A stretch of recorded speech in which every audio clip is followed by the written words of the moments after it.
Hello, I'm Busy Brush. I'm Busy Brush 2012, and I want to teach you how to be an artist.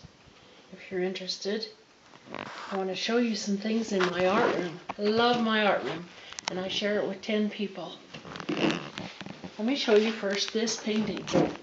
My husband is filming.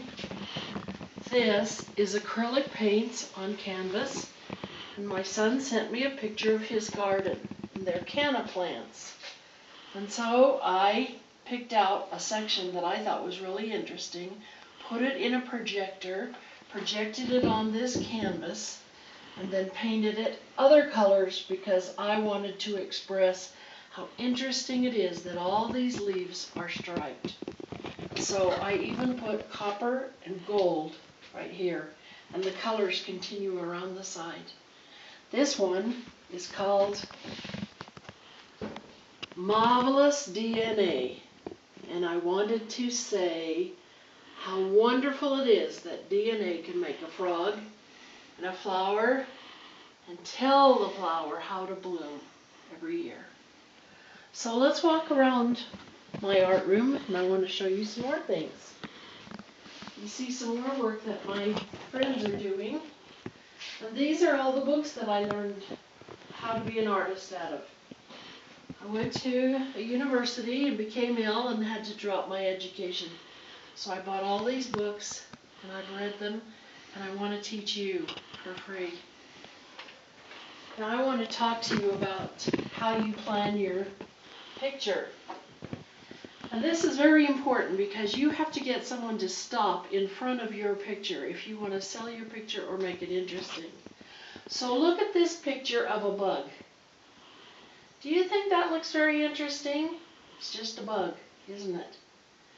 Okay, but if you will do a small drawing of a piece of paper, even this small, these are called thumbnail prints.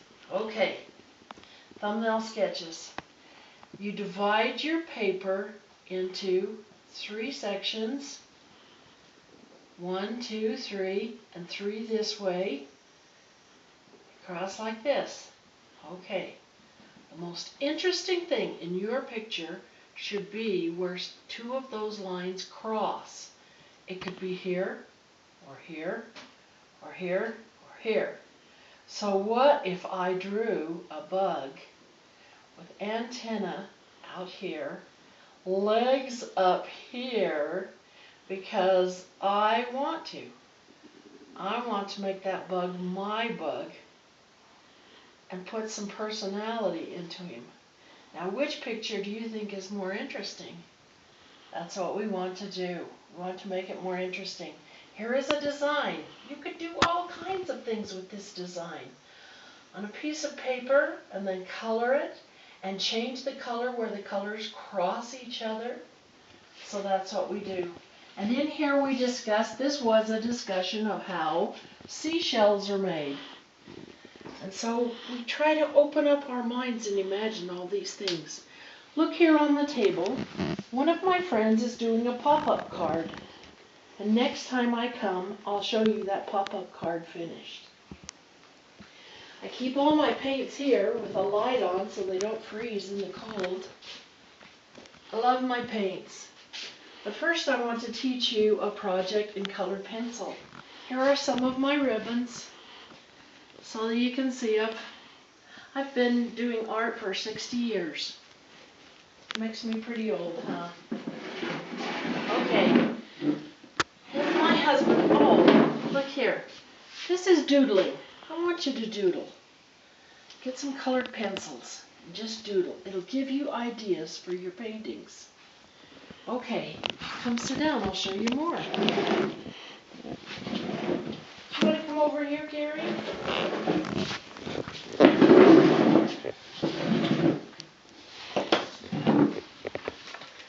Okay, here's a picture I'd like to show you today. I'd like to show you how to draw this and how to color it. Okay, first I put some things here to remind me of things. I would like you to start a box full of magazine cutouts of pictures of things that you like, so that it will give you ideas for pictures you want to do. So cut out things that you like out of magazines and keep them. I have 4 boxes full. Do some sketching about things you've heard about. This is a sketch of a goose that was born without feet, and so a kind man made him some shoes. An actual story. And I have left the sketch lines in. People like to see that you're an artist and you have expression. They don't want to see perfect pictures all the time.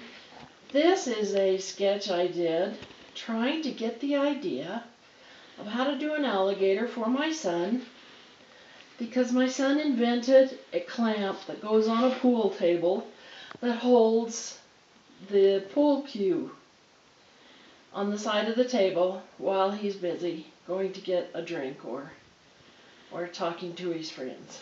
So there's his alligator. Okay, I'd like to talk to you about the colored pencils and show you how to color well so that you can do a picture. If you want to work on a picture like this, see, I gave the snake a shape of head that it doesn't really have, came around here, made it wind around, round, round, round, round, and here's its rattle. And then I put different designs on it as it goes around, makes it very interesting. This would make a very good big painting, I think. I would love to do it, so maybe I will.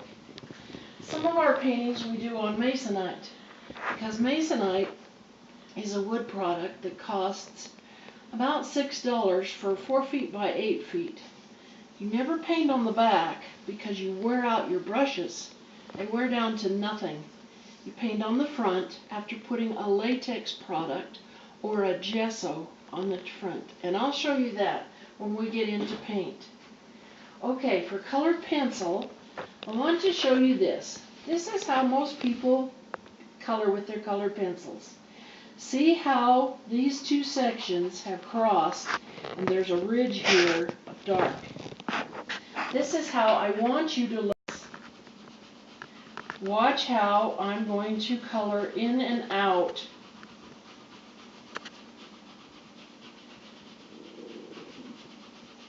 So that this color blends and we don't end up with ridges.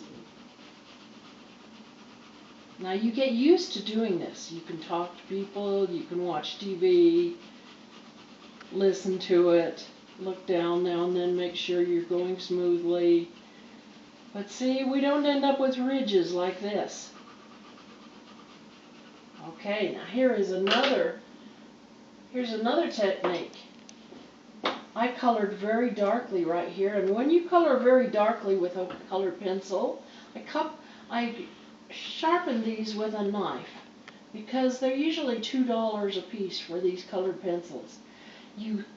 When you color dark, you hold it straight up so the lead won't break. See how vibrant and beautiful that color is? And it produces a little bit of heat while I'm coloring too. Okay, if I were to scratch a pattern in this color, even in that snake, this is called Scravito.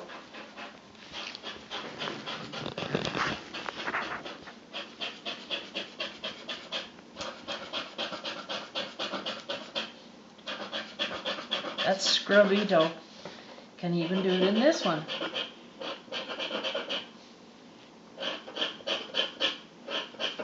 There are many of these around my art room, and we're all very careful with them. They're very important. Okay, now I want to show you this. See how intense this purple is? I'm going to bring a blue into it and mix them. Okay, now I'm going to start dark out here. And see how I'm holding it straight up? And the color is warming up as I do it.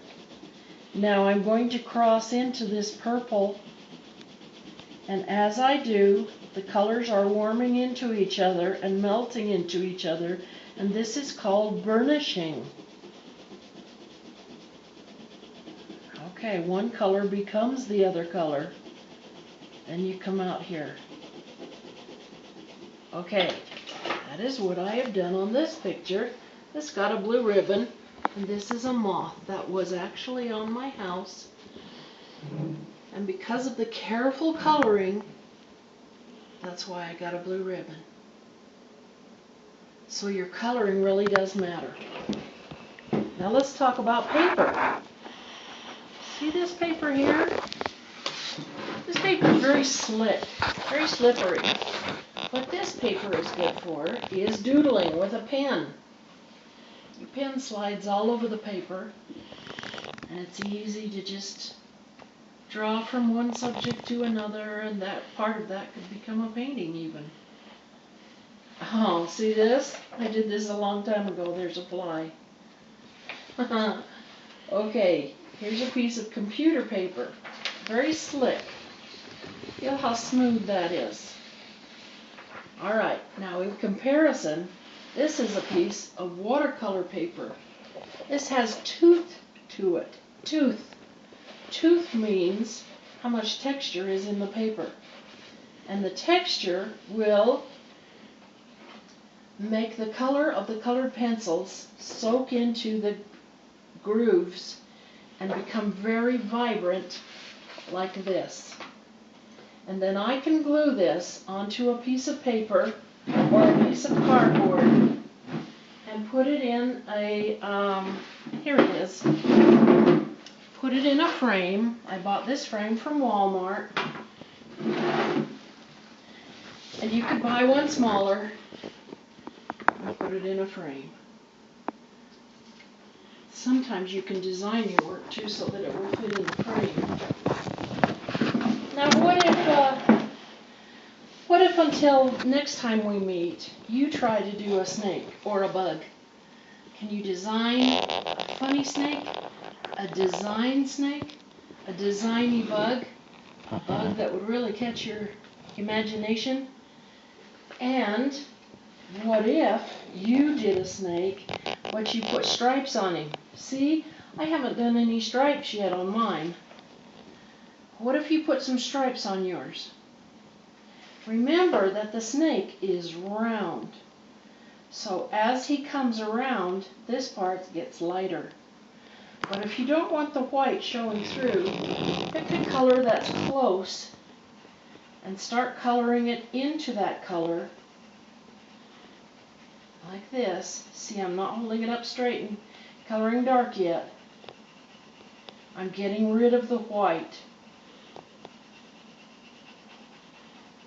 Okay, now I'm going to hold it up straight. Make it intense. Fill in. Do you know what I tell the people who share this art room with me? No guts, no glory. You have to be ready to put your personality into whatever you're drawing. And to add color. I love color. So, I'd like you to let me know how you've liked this and what more you'd like to see. My name is Busy Brush, and here, Busy Brush 2012 at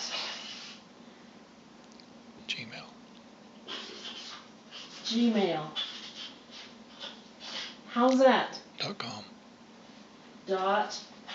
.com.